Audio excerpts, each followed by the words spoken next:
Ini sore hari ini menjelang malam akan saya beri judul doa yang didengar oleh Tuhan. Nah, sebenarnya semua doa itu didengar oleh Tuhan, ya. Tetapi di sini yang dimaksud didengar Tuhan adalah doa yang dijawab Tuhan. Ya, sebenarnya Tuhan juga jawab, tetapi jawabannya itu ada 3, Bapak Ibu. Jawabnya itu bisa tidak, bisa nanti, dan bisa ya. Nah, Bapak Ibu, di dalam pergumulan kita, seringkali kita mengucapkan doa-doa kita, dan doa-doa kita itu kadang-kadang kita mengharapkan satu jawaban. Jawaban yang sesuai dengan kehendak kita.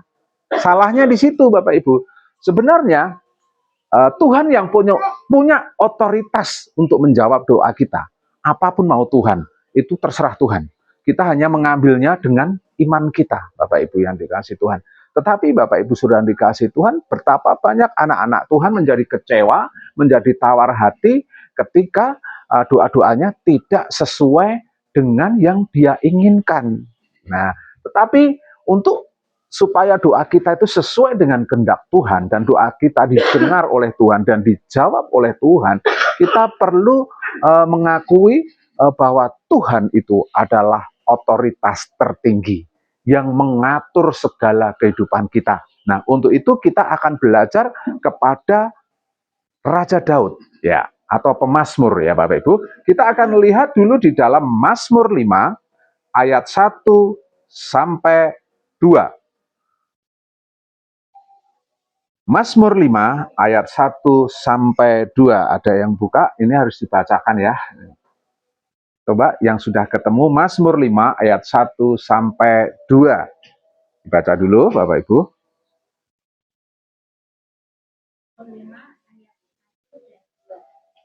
Doa pada pagi hari untuk pemimpin hidup dengan permainan suling. Mazmur Daud. Berilah telinga pada perkataanku ya Tuhan, indahkanlah keluh kesahku. Lanjut, satu lagi. Perhatikanlah teriakku minta tolong ya Rajaku dan Allahku, sebab kepadamu lah aku berdoa. Ya, amin. Bapak Ibu yang dikasih Tuhan, di situ Bapak Ibu sudah dikasih Tuhan. Kalau Bapak Ibu baca, itu adalah doanya Raja Daud, ya, di pagi hari, ya. Di pagi hari dia mengatakan begini, berilah telinga kepada perkataanku, ya Tuhan, indahkanlah keluh kesahku. Ya, Bapak Ibu sudah dikasih Tuhan, di sini Daud mulai berkeluh kesah kepada Tuhan, ya. Dia mengungkapkan isi hatinya kepada Tuhan. Nah, di situ dikatakan dengan jelas, berilah telinga kepada perkataanku. Artinya dia minta tolong sama Tuhan supaya Tuhan mendengarkan perkataannya. Jadi bukan telinganya dikasih ke, bukan ya Bapak Ibu ya. Tetapi dia itu satu permohonan Bapak Ibu. Mungkin kalau di dalam bahasa Jawa mungkin dianggapnya nggak sopan, tapi karena ini adalah Mazmur, jadi penuh dengan bahasa-bahasa kiasan. Jadi Bapak Ibu, jadi itu katakan, berilah telinga kepada perkataanku ya Tuhan. Sebelum kita akan jauh membahas lebih dalam Bapak Ibu, kita perlu melihat kondisi Daud terlebih dulu ya Bapak Ibu. Nah, di dalam Mazmur 5 ini, seruan Daud kepada Tuhan adalah pergumulan hidupnya. Banyak anak-anak Tuhan mempunyai pergumulan yang berat seperti Raja Daud. Nah, Raja Daud setiap pagi dia mengungkapkan isi hatinya kepada Tuhan. Sebelum dia melakukan segala sesuatu, dia mengungkapkan isi hatinya. Dia mengungkapkan keluh kesahnya. Dia mengungkapkan seruan doanya. Nah, kita perlu tahu bahwa Raja Daud ini raja yang sebenarnya hidupnya tertekan, Bapak Ibu. Banyak orang yang tidak senang. Kalau sekarang mungkin banyak hater atau banyak netizen, ya. Banyak orang yang nggak suka. Bahkan Raja Saul itu berulang-ulang ingin membunuh Daud. Terus Raja Daud juga banyak memiliki lawan-lawan politik kalau zaman sekarang ya. Lawan-lawan politik di mana ini membuat kehidupan Raja Daud itu mengalami tekanan yang sangat luar biasa. Sehingga di dalam kepedihan hatinya, di dalam tekanan yang sangat luar biasa itu, dia mengatakan kepada Tuhan, Tuhan berilah telinga kepada perkataanku. Nah, ini sebuah satu bentuk ungkapan yang terus terang kepada Tuhan. Tuhan rungokno, gitu loh ya, Bapak Ibu ya. Kita akan lihat beberapa poin yang perlu kita bahas pada malam hari ini. Tapi sebelumnya saya akan bicara kepada Bapak Ibu, apakah Bapak Ibu sungguh-sungguh percaya bahwa setiap doa kita pasti didengar Tuhan? Amin. Ya, kita harus percaya bahwa Tuhan mendengar doa kita. Lah, mendengar dalam hal ini Tuhan menjawab doa kita dengan jawaban yang terbaik menurut Tuhan ya, bukan menurut kita ya. Ada beberapa poin yang akan kita pelajari. Kita Bapak Ibu akan lihat ayat 1 ya. Doa yang disampaikan dengan hati yang tulus. Jadi bagian pertama, Raja Daud itu berdoa dengan hati yang tulus. Nah, di situ dikatakan, berilah telinga kepada perkataanku ya Tuhan, indahkanlah keluh kesahku. Nah, ini sesuatu keterus-terangan, tanpa basa-basi, minta sama Tuhan. Banyak kita itu doa hanya formalitas. Formalitas itu doanya supaya kelihatan bagus, ditoto rapi, bahkan ada yang ditulis, ya, terus diapalke, lalu kita berdoa tiap pagi seperti itu. Doa itu sebenarnya bukan mantra, ya, bukan mantra ajaib. Doa itu adalah percakapan kita dengan Tuhan. Maka orang Kristen itu tidak memerlukan liturgi-liturgi atau gerakan-gerakan tubuh yang mungkin seperti agama Yahudi atau saudara kita di Muslim, kita tidak memerlukan gerakan-gerakan seperti itu. Kita hanya memerlukan hati, ini loh Tuhan hati saya, ini loh Tuhan keluh kesah saya. Bahkan kita pun naik mobil pun bisa berdoa, dan doa kita sah, ya, nggak salah. Yang penting hati kita sungguh-sungguh. Nah, tapi kalau doa naik mobil ya jangan merem ya Bapak Ibu ya, karena nanti bahaya ya. Tidak harus merem, ya, karena kita ngomong Tuhan, beri aku kekuatan, beri aku kesanggupan. Ini komunikasi. Nah, doa itu adalah percakapan kita kepada Tuhan. Jadi Bapak Ibu Saudara dikasih Tuhan, di sini Daud setiap pagi dia berkata kepada Tuhan, berilah telinga kepada perkataanku. Di sini dia ngomong terus terang, tulus. Dia ngomong tulus. Tulus itu adalah jujur, Bapak Ibu. Tulus itu adalah jujur, ngomong apa adanya, blak-blakan. Tuhan kita itu bukan Tuhan pemarah. Tuhan kita itu bukan Tuhan yang kejem, Bapak Ibu. Ya, selama hati kita itu tunduk sama Tuhan, kita ngomong apa adanya boleh sama Tuhan. Tuhan, misalkan corok gampangnya aja ya Bapak Ibu ya.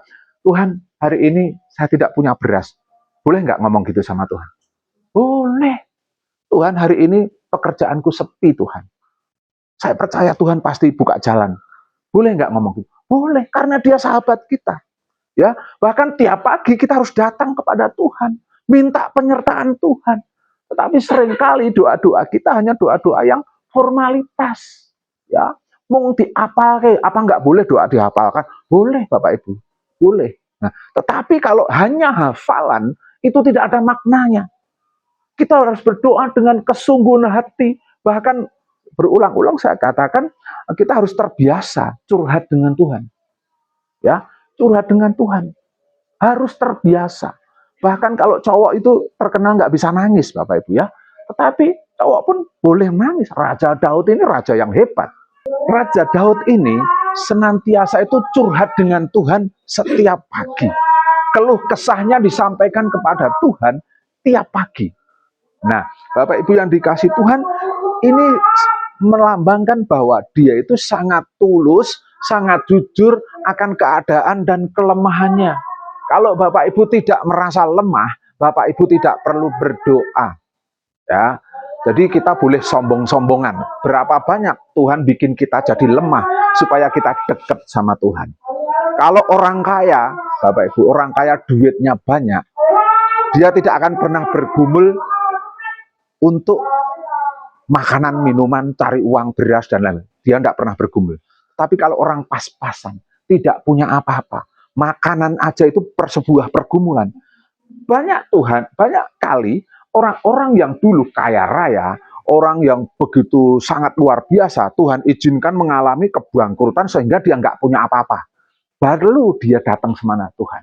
Nah, seringkali Tuhan izinkan kelemahan itu ada di dalam hidup kita. Demikian juga dengan Raja Daud. Raja Daud mengalami bahwa dirinya itu adalah orang yang lemah. Sehingga dia perlu Tuhan. Raja Daud itu kalau secara fisik kuat, dia bisa mengalahkan Goliat. Dia mengalahkan harimau, binatang-binatang buas, serigala dan lain sebagainya waktu dia menjadi gembala, Bapak Ibu. Nah, ini kalau bukan orang yang luar biasa nggak bisa. Raja Daud itu berperang luar biasa. Nah, tetapi dia lemah di dalam Tuhan. Dia merasa tertekan, hidupnya penuh pergumulan. Nah, banyak anak-anak Tuhan itu tidak merasa lemah. Sebenarnya kita nggak bisa apa-apa, tapi kita masih mempunyai hati yang keras. Aku iso, aku kuat kok. Nah, mengandalkan kekuatan sendiri. Tetapi Bapak Ibu Saudara dikasih Tuhan, malam hari ini kita harus belajar kepada Raja Daud. Di dalam segala keadaan kita, sebenarnya kita ini adalah orang lemah. Tidak ada yang kuat. Ya, siapa yang kuat Bapak Ibu? Ya, tubuh jasmani kita itu makin tua pasti makin lemah. Karena itu sifat manusia, Bapak Ibu. Jadi kita harus menyadari bahwa kita lemah. Untuk itu kita perlu Tuhan. Kita ngomong secara jujur sama Tuhan. Tuhan, aku butuh pertolongan-Mu. Ya, kalau Bapak Ibu tidak berdoa, berarti Bapak Ibu tidak butuh pertolongan Tuhan. Berarti Bapak Ibu kuat. Ya, berapa banyak Tuhan menyertai kita. Maut itu dengan kehidupan kita tipis sekali, Bapak Ibu ya. Kalau Tuhan mau, kita sudah hilang kemarin-kemarin ya. Berapa banyak kita itu disertai Tuhan dalam perjalanan kita. Masa kita tidak memberikan waktu kita kepada Tuhan? Jadi malam hari ini kita harus menyadari kalau kita lemah, maka kita perlu datang kepada Tuhan. Seperti Raja Daud. Sikap yang semacam ini yang disukai Tuhan. Sikap seperti Raja Daud ini yang membuat kita diberkati Tuhan. Penyertaan Tuhan akan selalu ada di dalam hidup kita ketika kita menyadari bahwa kita itu lemah dan perlu Tuhan. Amin Bapak Ibu. Jadi harus tulus nggih, ngomong apa adanya. Tuhan, aku ra iso apa-apa, enggak apa-apa. Tetapi aku bisa karena Tuhan. Nah, ini seperti Raja Daud. Yang kedua adalah kita lihat ayat kedua. Yang kedua adalah pengakuan akan Tuhan sebagai Raja. Nah, kita simak ya ayat 2, saya bacakan lagi Bapak Ibu. Nah, berilah telinga kepada perkataanku ya Tuhan, indahkanlah keluh kesahku.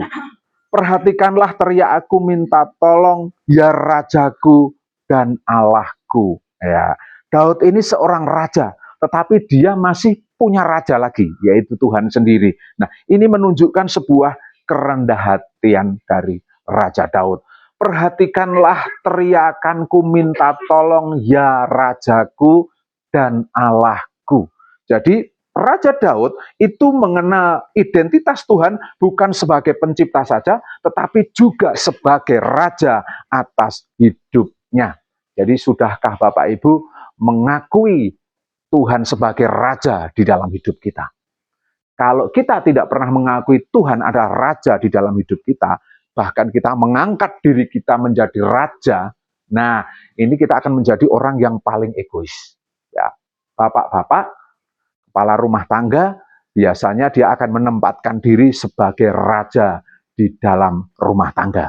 Sehingga tidak jarang kalau bapak-bapak ini egois, ya lebih egois, ya maunya menang sendiri. Itu bapak-bapak. Tetapi jangan disangka ibu-ibu tidak ada, sama saja sebenarnya ya. Karena manusia itu nggak peduli wanita atau pria, itu sebenarnya memiliki karakter yang seperti itu Bapak Ibu. Karakter manusiawi itu kayak gitu. Semua ingin diakui, semua ingin nomor satu. Nah, tetapi Raja Daud, dirinya yang sebagai raja dan penuh kekuasaan, dia masih takut kepada raja segala raja. Nah, raja ini adalah sebuah pengakuan otoritas ilahi. Nah, raja itu mempunyai otoritas, mempunyai kuasa, berdaulat atas segala situasi. Jadi apapun situasi Bapak Ibu Saudara yang dialami Bapak Ibu Saudara semua, situasi itu ditentukan oleh Tuhan. Semua itu adalah otoritas Tuhan. Semua di dalam kontrolnya Tuhan. Jadi Bapak Ibu Saudara dikasih Tuhan, ketika kita mengakui bahwa Tuhan itu adalah Rajaku, kita pasti akan taat dan tunduk kepada Tuhan. Ya, kalau orang yang tidak mau taat dan tunduk kepada Raja, berarti dia tidak mengakui seorang Raja. Nah, jadi kalau Bapak Ibu mengaku bahwa Tuhan itu adalah Raja kita dan Allah kita, Bapak Ibu harus tunduk kepada Tuhan. Tuhan ngomong apa, Bapak Ibu harus jalan. Ya, nggak peduli, ini perintah Tuhan. Nah, ini bisa terjadi, bisa terdengar ketika kita selalu punya waktu untuk Tuhan. Tetapi ketika kita tidak mempunyai waktu untuk Tuhan, kita tidak pernah mendengar suaranya Tuhan. Nah, suara Tuhan itu munculnya dari mana sih, Bapak Ibu? Dari hati nurani, Bapak Ibu ya. Dan hati nurani itu, suara Tuhan itu bercampur dengan keinginan kita, bercampur dengan suara kita. Bagaimana kita bisa membedakan suara Tuhan dan suara diri kita? Suara Tuhan itu sangat berbeda, yaitu ketika suara Tuhan itu mendatangkan damai sejahtera. Yang kedua, suara Tuhan pasti tidak bertentangan dengan firman Tuhan. Tapi kalau suara hati kita kadang-kadang bertentangan dengan firman Tuhan. Jadi cara mendeteksinya seperti itu ya Bapak Ibu ya. Nah, Bapak Ibu Saudara dikasih Tuhan, di situ Daud mengakui bahwa Tuhan adalah Raja di dalam hidupnya. Siap taat kepada Raja tidak, Bapak Ibu? Kalau Bapak Ibu siap taat kepada Raja, apapun yang dikatakan orang, saya harus mendengarkan Tuhan terlebih dulu, karena dia pemegang otoritas tertinggi. Nah, terus Bapak Ibu, yang ketiga, poin ketiga adalah, kita baca lagi ya, supaya kita paham.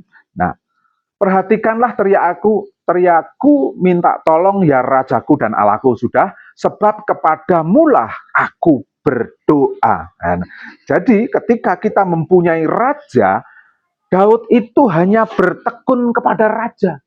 Doanya hanya ditujukan kepada Tuhan, sebab kepadamulah aku berdoa. Daud tidak pernah minta tolong kepada siapapun, ya, tidak pernah meminta tolong kepada ilah-ilah lain, meskipun permasalahannya berat.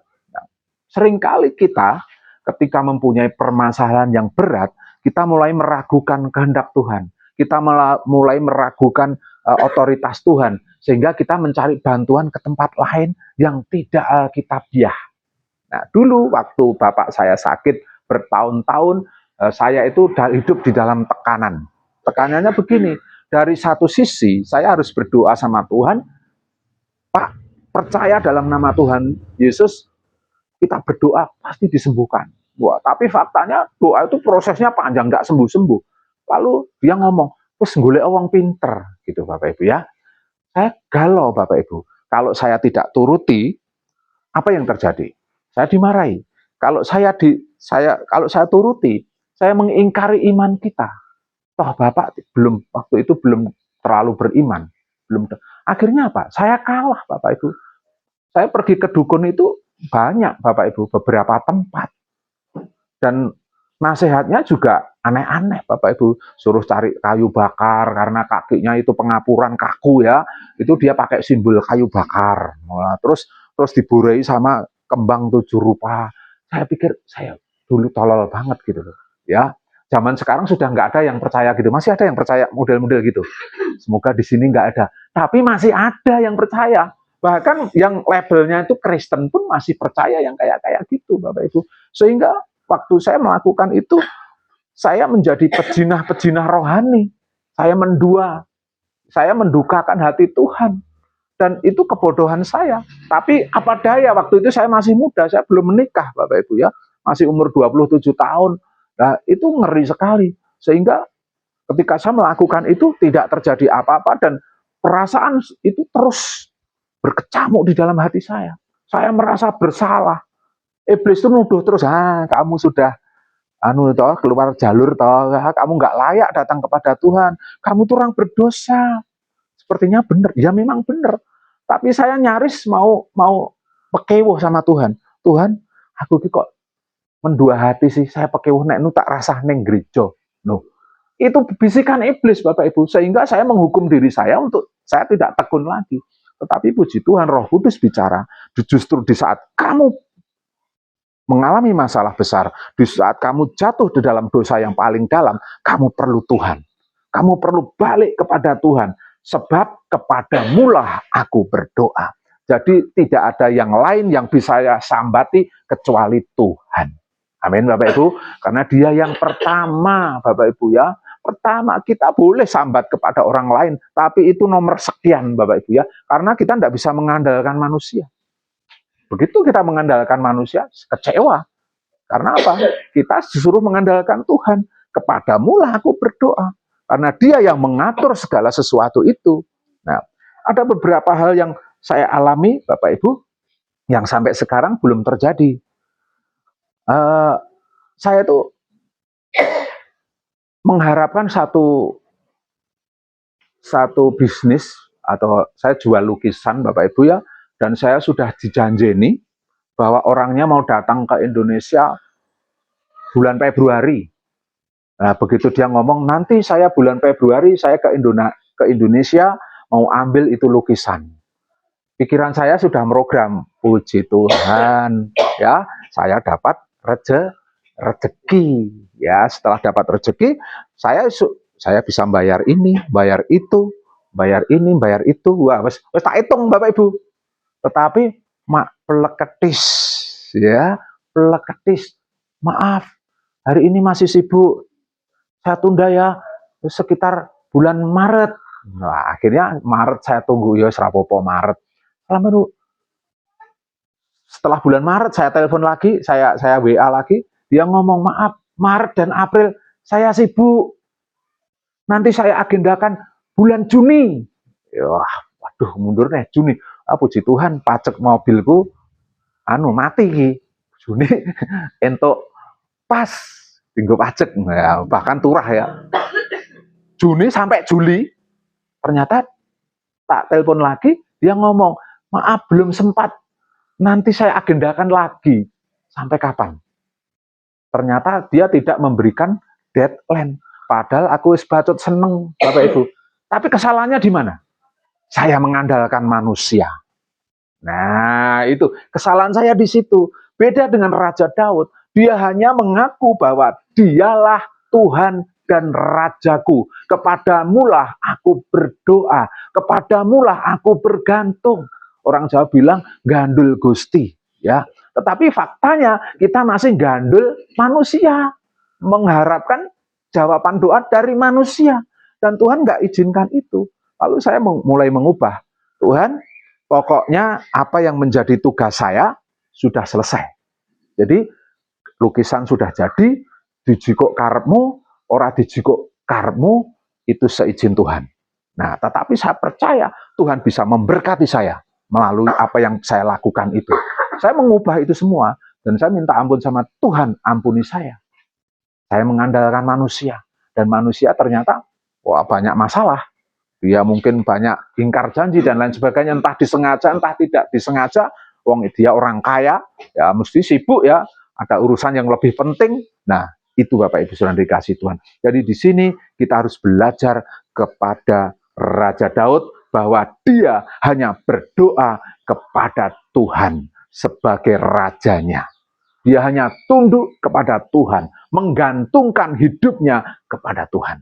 Nah, Bapak Ibu Saudara dikasih Tuhan, jika kita memiliki sifat seperti Raja Daud, kita akan hidup di dalam berkemenangan. Raja Daud itu diberkati Tuhan luar biasa ya. Raja yang hebat karena dia dekat sama Tuhan. Bukan tanpa cacat.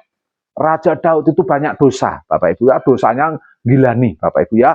Gila, licik banget ya. Dia suruh panglimanya untuk berperang, bojone dijikuk ya. Nah, ini jahat sekali. Tetapi Raja Daud, ada satu hal yang saya suka dari Raja Daud. Ketika dia jatuh dalam dosa, dia cepat-cepat bertobat. Nah, jadi dosanya nggak dipelihara terus-menerus. Jadi kita harus belajar seperti Raja Daud, ya. Seperti itu Bapak Ibu. Sehingga keluh kesah kita kepada Tuhan akan dijawab oleh Tuhan. Amin Bapak Ibu. Ya, saya kira firman Tuhan cukup sekian. Kiranya ini menjadi kekuatan bagi kita semua. Amin.